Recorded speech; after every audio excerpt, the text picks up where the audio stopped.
Hey Crown Chasers, welcome back to our channel. I'm Jessica Owens, founder of Crown Chasers Pageantry, and today I'm going to be sharing with you a secret to success that took me years to learn, and I do mean years.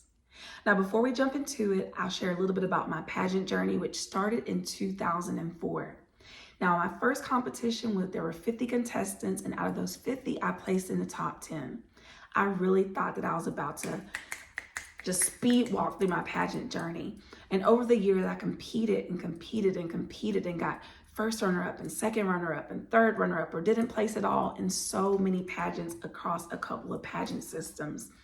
And it wasn't until 2014 until I got my first state title. So 10 years from my first competition to my state title. But had I known about this one thing, I probably could have cut that journey in half, if not even more. But let's get into the one thing that stopped me from getting my crown for years and how you need to implement it into your pageant strategy right now. Okay.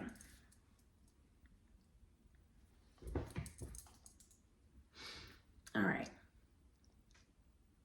So a lot of times when you're thinking about pageantry, you think about these few elements that you need to be a great contestant. You need to be in shape, for the most part. All right, y'all, so let's get into it. Back in the day when I first started competing, I used to think that the only thing you needed for success was your wardrobe, hair, makeup, accessories, and a good coach. And, automatic win, right? Right? No, that was not the case. What I find, especially now that I'm older and looking back on my journey and now that I have some wins under my belt, what I realized is that the one thing I was missing was the one thing that I couldn't see, the one thing that I couldn't touch, the one thing that you can't see, and the one thing that you can't touch. That's authenticity, baby. Authenticity is really stopping a lot of you from that crown. Because if you're anything like me, you're looking at what everyone else is doing and you think that you need to do the same thing. And you don't. You don't, girl. You don't have to do the same thing that everyone else is doing to win that crown. You can do it by being exactly who you are. And I want to share with you a little bit of my story and how I came across this knowledge. It took me years to learn this. I want you to be very clear. I've been in the pageant world since 2004. I won my first state title in 2014. Now, I did win a title in between in 2008, but even after that, when I competed in a different system, it was years of first runner-up, second runner-up, good talent, good interview. Next year's your year. But by the time I finally got in my groove, I aged out of that system. So because I don't want you to have that same experience and I don't want you to have to learn in the same amount of time that I had to learn, I'm gonna make this a lesson that you only have to learn in a few minutes, right? So, authenticity, let's talk about it. Because a lot of us think that we're being real and authentic, but we're really not. We probably add a little bit of flavor onto what we think a pageant girl is supposed to be like. And we're like, oh, I'm just keeping it real, but you're not. You're not being true to yourself. You're not speaking how you normally speak. You're not walking how you normally walk. And I do know that there is like a time and place for everything. But when it comes to authenticity, it's something that, one, is being appreciated so much more in the pageant world these days, but it's something that the people that you're looking to serve need as well. And I want to share with you just a little bit of my journey. So like I said, I started in 2004, and I thought that by placing in the top 10 out of 50 girls for my first pageant was like, okay, you're on your way. But then when I started competing in the Miss America organization, I was competing in Alabama. And back then, I'm not sure now, but I think there might be few more Black girls competing now than there were back in, 2007, 2008, 2009, around that time. But there were many times when I was competing, when I was the only Black girl competing. And when I looked around at my competition and I saw what they were doing, how they were being successful on stage, my immediate thought is, okay, well, if they're being successful doing this, then maybe I need to do the same thing.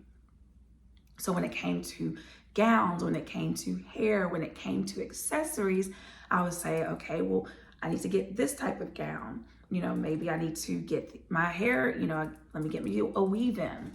And that's what I did. And I would still place, I would still get third runner up and fourth runner up and talent winner, but I would not win.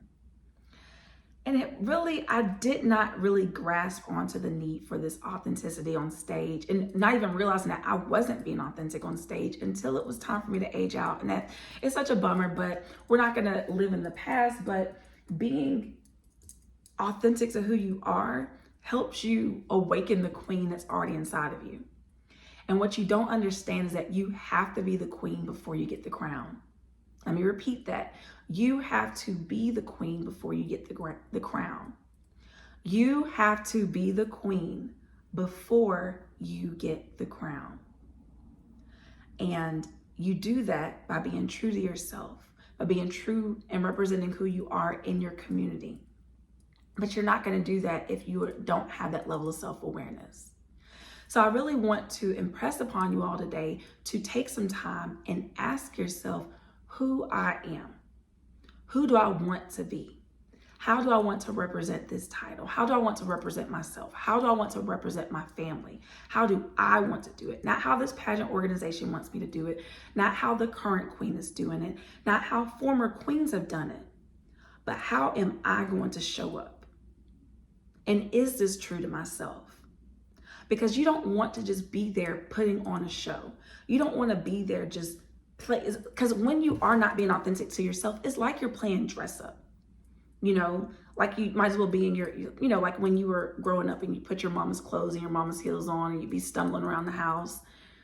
That's kind of how it is when you're on stage and not being authentic. You're stumbling around the stage, you're stumbling around your words because what you're saying is not coming from your heart. What you're doing is not coming from an authentic space. And I love that in, I have to get my notes before, so I don't forget anything, but I just love that in 2023, that there's a space for women to be their true selves, for there's a space for women to not be perfect, not be these pageant patties of the past, that now that we can embrace our flaws, we can embrace things that, you know, we may not necessarily love about ourselves, but we're learning to love it. And we're able to bring people along the way. And that encourages more people to want to be a part of this beautiful world of pageantry. But we can only do that when we're authentic to ourselves. So I just want you to ask yourself a few questions as I round out this video. Actually, not a few questions, so a few things that you need to know. So the first thing is, know what you bring to the table. Again, when I was first started out in pageantry, I was looking at what everyone else did, what everyone else's accomplishments were. But what are your accomplishments? What are you proud of? And it's really important for you to understand that it doesn't have to be what everyone else has. So just because someone else ran a marathon doesn't mean that you need to be like, oh, well, I need to start training. No, what is something in your zone of genius? What is something that you excel in that you can bring to the table to this pageant organization? So take some time and think about it, because a lot of times when we think about accomplishments, they may not be what the next person would deem an accomplishment, but it could be an accomplishment to you. Finishing high school might be an accomplishment to you because of things that you endured during your upbringing. Being the first person in college is an accomplishment for you. Competing in that pageant may be an accomplishment for you because of how bad you deal with nerves and anxiety, but you want to show that other people with your condition that it's possible. So think about what's important to you. What do you bring to the table that's unique and incredible? The next thing is, don't be afraid to speak on your success. I'm going to talk about this in a later video, but I struggled heavily with not sounding stuck up or not sounding like I was doing too much or not wanting to outshine others. I dimmed my light a lot in my 20s and even a little bit in my 30s. You're not going to catch me doing that anymore. I don't want you to do it at all, okay? Because I'm coming to you like your big sister right now. Don't dim your light. Don't be afraid to talk about what you've accomplished. Don't be afraid to talk about what you've achieved over the years. You've put in work. You deserve to talk about your accomplishments. And the pageant stage and that interview room is the best place for you to do it. Those judges need to know that you are that girl, okay? You hear me? And the next one is, let your light shine. When you're authentic, when you're true to yourself, that light is going to shine through regardless. And there will be people on this journey to make you feel like not even make you, but try to make you feel like you need to tone it down a little bit or you're doing too much. No, let your light shine. When you let your light shine, it allows other people to let theirs shine as well. So I really want you all to embrace that today. Be authentic, be true to yourself. You don't have to be like the next girl. You can admire, you can, grab little things here and there, but don't ever sit there and think that you have to duplicate what you've seen other people do. When you're authentic, when you're true, it shines through, and that's what's gonna help you get the crown in 2024 and beyond. If you are not following Crown Chasers Pageantry, make sure you go to Instagram and TikTok to do it. Make sure you like and subscribe to this page and comment below. I'll see you tomorrow for the next video. Have a wonderful day.